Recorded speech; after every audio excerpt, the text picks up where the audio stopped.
Then came a woman in a pale blue dress, one hand resting gently on the girl's shoulder.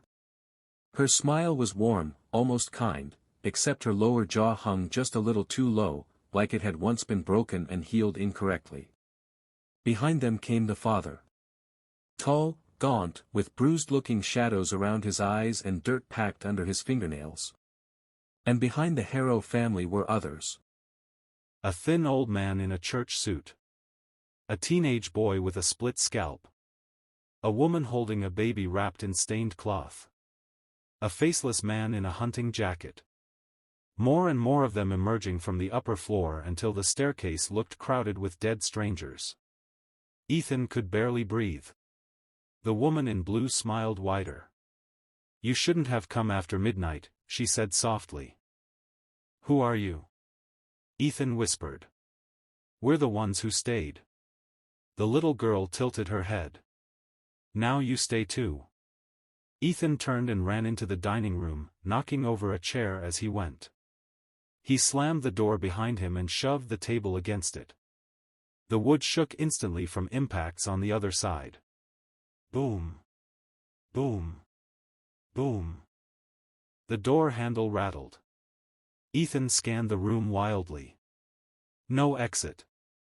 Only a narrow crawlspace door near the floor in the corner, half hidden behind old boxes. He dropped to his knees and pulled it open. A black opening led beneath the house.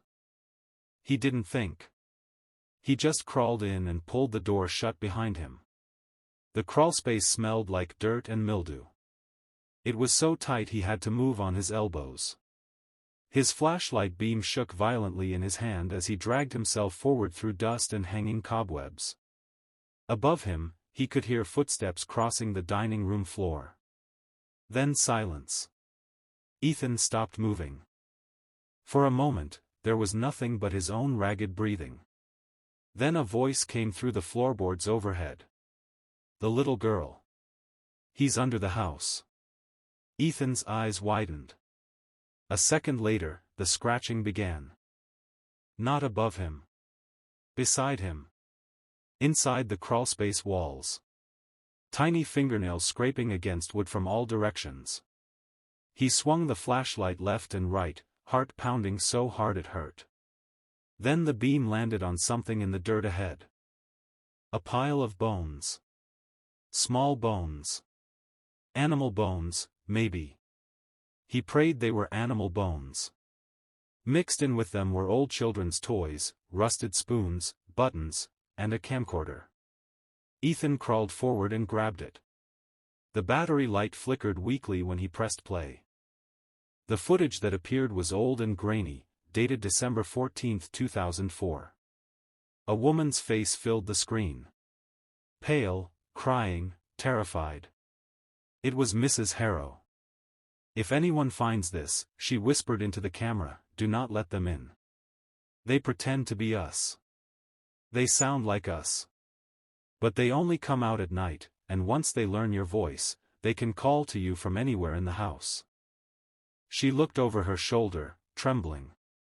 "They're in the walls. I can hear them moving. I can hear my daughter talking to someone in her room when no one's there. They keep asking us to come downstairs after midnight. They want us awake at 3:11. That's when the house opens." A loud bang echoed somewhere off camera. Mrs. Harrow flinched. "They took my husband. He heard me calling from the kitchen, but I was upstairs. When he answered, they dragged him into the walls. I still hear him sometimes. I don't know if it's really him anymore." She started crying harder. "If you're watching this, they already know you're here. Don't listen if they call your name. Don't follow the children. And if you hear knocking from inside the walls." She leaned closer to the camera. "Don't make a sound." The footage cut out. Ethan sat frozen in the dirt. Then, from somewhere in the darkness ahead of him, a voice whispered. "Ethan." It was his mother's voice.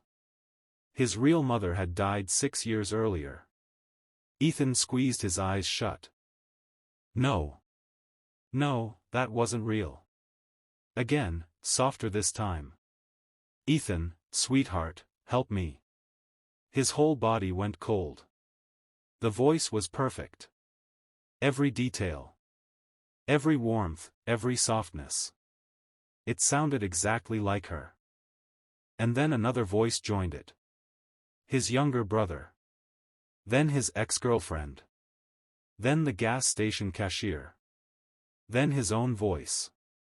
All of them whispering his name from inside the crawlspace, overlapping, calling him deeper into the dark. Ethan covered his ears and started crawling backward as fast as he could. The scratching in the walls grew louder. Something moved inches from his face behind the wood to his right, pacing him in the dark. Then the wood cracked. A hand burst through the wall. Gray skin. Long fingers. Broken nails.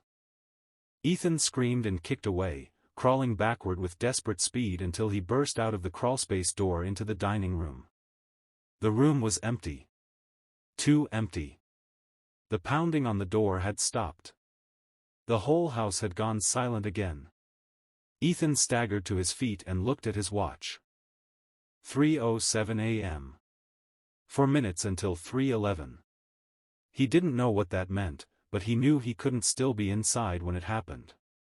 He rushed into the living room. The staircase was empty now. The front door stood open.